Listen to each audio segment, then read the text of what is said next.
Praise the Lord. இன்றைய பலப்படுத்தும் வார்த்தை 2 ராஜாக்கள் 3வது அதிகாரம் 17வது வசனம். 2 Kings chapter 3 verse 17. நீங்கள் காற்றையும் காண மாட்டீர்கள், மழையையும் காண மாட்டீர்கள், ஆனாலும் இந்த பள்ளத்தாக்கு தண்ணீரால் நிரப்பப்படும். You will see neither wind nor rain, yet this valley will be filled with water. ஹல்லேலூயா. இன்றைக்கு உங்களுடைய வாழ்க்கையில உங்க சூழ்நிலைகள் மாறுகிறதுக்கு துளி அளவு கூட அறிகுறிகளே இல்லாதது போல இருக்குது, அப்படிதானே? ஒரு நபர் இருந்தாராம், அவருடைய வாழ்க்கையில ரொம்ப பெரிய ஒரு கடன் பிரச்சனையில அவர் மாட்டிக்கொண்டாராம்.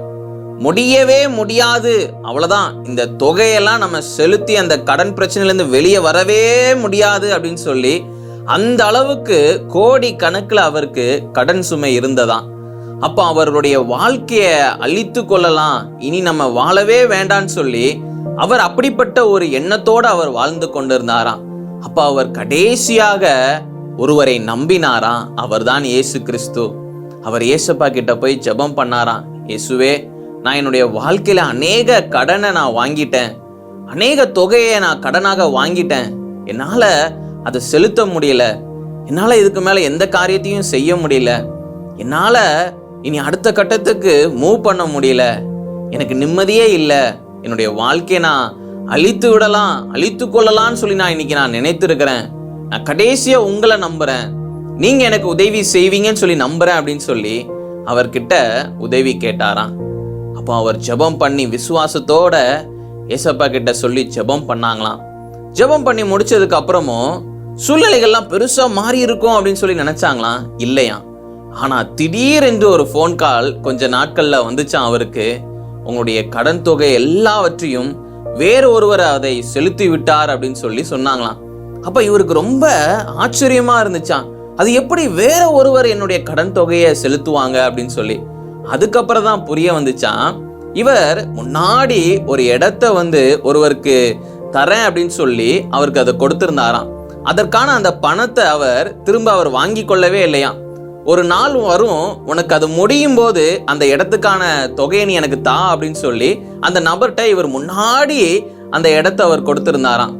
அவர் திடீரென்று அவருக்கு கைக்கு அந்த ஒரு தொகை வந்த உடனே இந்த தொகையை இவர் இந்த நபருக்கு திரும்ப கொடுத்தாராம். ஹல்லேலூயா. யோசிச்சு பாருங்க, இவருக்கு பல கோடி கடன் இருக்கு, அந்த கடன் தொகைய தேவை இருக்குன்னு சொல்லி இன்னொரு நபருக்கு தெரியாது. ஆனா கர்த்தர் இன்னொரு நபருக்கு அந்த தேவைகளை சந்தித்து இந்த நபருக்கு தேவையான அத்தனை தொகையும் இவருக்கு கொடுத்தாராம். கொடுத்து அந்த எல்லா கடன் பிரச்சனைகளும் அந்த நாள்லயே சால்வ் ஆகுச்சான். என்ன அப்படின்னா, இந்த நபர் ஆல்ரெடி ஒரு இடத்த அவருக்கு கொடுத்து வச்சிருந்தாரு, அந்த இடத்துக்கான தொகையை இவர் வாங்காம இருந்திருந்தாரு. ஏன் அப்படின்னா, அந்த நபர்கிட்ட அந்த தொகை இல்லாததுனால அப்போ அவர் வாங்கல, எப்போ உனக்கு முடியுமோ அப்போ தா அப்படின்னு சொல்லிட்டாரு. பல வருஷங்களுக்கு கழிச்சு அவர் அந்த தொகையை திரும்ப கொடுத்திருக்கிறார். யோசிச்சு பாருங்க, ஏசப்பா எப்படி அற்புத விதமாக ஆச்சரியமாக நடத்தி இருக்கிறார் அப்படின்னு. எதிர்பார்க்கவே அவர் இல்லையா. அந்த மனிதன் கிட்டதான் காசே இல்லை, அதனாலதான் நம்மளே அந்த இடத்த கொடுத்தோம், முடியும் போது தா அப்படின்னு சொல்லி தான் கொடுத்திருந்தோம். திடீர்னு எப்படி அந்த நபருக்கு அந்த காசு வந்துச்சு, எப்படி அந்த நபர் எனக்கு அது தந்தாரு, என்னுடைய வாழ்க்கையில இருக்கிற கடன் பிரச்சனை எல்லாம் எப்படி போகுச்சுன்னு சொல்லி ஆச்சரியப்பட்டு ஏசப்பா பார்த்து சொன்னாராம், ஏசப்பா, நீங்க தானே அந்த அற்புதம் செஞ்சிருக்கிறீங்க, நீர் நல்லவர் அப்படின்னு சொல்லி ஏசப்பாக்கு நன்றி செலுத்தி மகிமை அவருக்கு செலுத்தினாரா. ஹல்லேலூயா. துளியளவு கூட வாய்ப்பே இல்லாத ஒரு சூழ்நிலையில இருந்தாரு, ஆனா ஏசப்பா புதிய காரியத்தை ஆண்டவர் அவருடைய வாழ்க்கையில செய்கிறார். அந்த பள்ளத்தாக்கு எல்லாம் நிரப்பப்படுகின்றது, எல்லா தேவைகளும் சந்திக்கப்பட்டுச்சான். யோசிச்சு பாருங்க, இன்னைக்கு உங்களுடைய வாழ்க்கையிலும் அப்படி அநேக தேவைகள் மத்தியிலே நீங்க இருக்கலாம். இயேசு சொல்லுகிறார், நான் உன்னுடைய வாழ்க்கையில எல்லாவற்றையும் செய்து தருவேன் என்று வாக்கு பண்ணுகிறார். அதனால எதை குறிச்சும் யோசிச்சு சோர்ந்து போகாதீங்க. ஏசப்பா சர்வ வல்லமை உள்ள தேவன். ஏதாச்சும் உங்களுடைய வாழ்க்கையில செய்து அவர் உங்களுடைய வாழ்க்கையில இருக்கிற எல்லா பிரச்சனைகளையும் அவர் நீக்கி போடுவார், எல்லா தேவைகளையும் சந்திக்க பண்ணுவார். அதனால சோர்ந்து போகாம ஏசப்பா கிட்ட நீங்க விசுவாசத்தோட ஜெபம் பண்ணுங்க, அவர் நிச்சயம் பெரிய காரியங்களை செய்வார். நாம் எல்லாரும் கண்களை மூடி ஜெபிக்கலாம். எங்களை நேசிக்கிற நல்ல தகப்பனே, ஏசப்பா, பிள்ளைங்க இந்த நாள்ல ஆண்டவரே ஏசப்பா, எல்லாமே முடிஞ்சு போயிருச்சு, எல்லாமே அவ்வளவுதான், எல்லா காரியத்திலையும் நான் தோல்வி அடைஞ்சிட்டேன்னு சொல்லி சோர்ந்து போயிருக்கிறாங்க, இனி எப்படி எங்களுடைய வாழ்க்கை மாறப்போகுது அப்படின்னு சொல்லி ஆண்டவரே ஏசப்பா எல்லாவற்றையும் இழந்தது போல ஆண்டவரே ஏசப்பா சோர்ந்து போயிருக்கிறாங்க.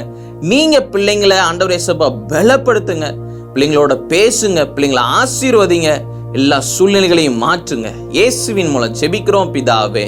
ஆமேன், ஆமேன், ஆமேன். இயேசுப்பாவை விசுவாசிச்சு ஜெபம் பண்ணுங்க. உங்க தேவைகள் எவ்வளவு பெரிதாக இருந்தாலும் கர்த்தர் எல்லாவற்றையும் நிரப்புவார்.